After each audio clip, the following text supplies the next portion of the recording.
just finished up The Running Revolution by Kurt Brungart and Nicholas Romanov. Um, this book sucked. I did it through an audiobook, and I really didn't learn anything from it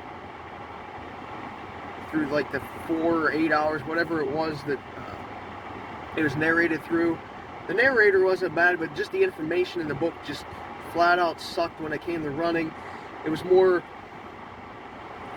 they tried to make it a training type book, giving you plans and stuff to do. There really wasn't much explanation behind the things that they told you to do, so you really didn't get much substance. It's like, hey, go run a mile, do this, this is why you need to pick these type of shoes or this shoe.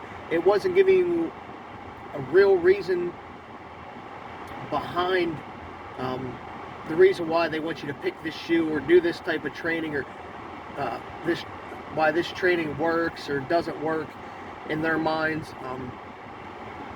So it was kind of lost in my mind. I did skip a little bit when they started saying things about their training, be like, do this for this long or this long, and you know, like sets of this, sets of that.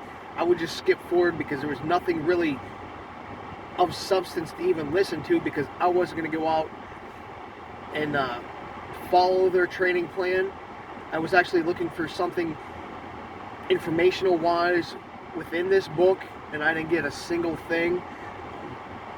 A little bit of was what he does that in his training, but it was more like his perspective. This is what works, this is what doesn't. Do it my way, or else you're not going to prove feeling that I got out of the book. But I wanted somebody to say, hey, you need to do this, or try this way, or this style of training. Like we'll just use like fartleks for an example. You know, what is a fartlek? What's the reasoning behind them? How it helps you, type deal. But it didn't even like go into depth about anything of that sort of nature. So it kind of lost me and just kept having me zone in and out during the whole book. And again, I would skip when he was just talking about do this for this long and that long, because there was no substance behind it or too much reason for you to actually like follow the plan. It was just like, hey, here's a plan, follow it, and this is what I do, and this is what works for me, instead of giving you a reason or, you know, sidestepping any kind of explanation to why you should do it. So I don't recommend it. Don't waste your time. Well, if you do want to waste your time, go ahead and try to listen to it or read it. You're just going to get confused if you read it. If you listen to it, you're probably going to be bored and just try to skip through things too. Now, granted, they tried to go over, you know, like a dozen or so different topics and methods like for their training and stuff like that, but it wasn't, again, anything of any substance backing up, or any type of science that backs up what they're saying. I did notice that. I was like, so where's the science behind it?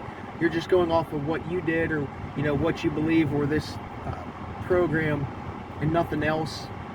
So I'm going to try to keep it short, because I was really disappointed in it and just wasted a lot of time in my life that I wish I would have back. But luckily, most of the time I listened to it while I was driving, so at least I was going to or from somewhere instead of sitting and listening to it. So put it on your do not listen to or read book list. You're just going to be very disappointed. I know I was. So there's that. Don't listen or read it.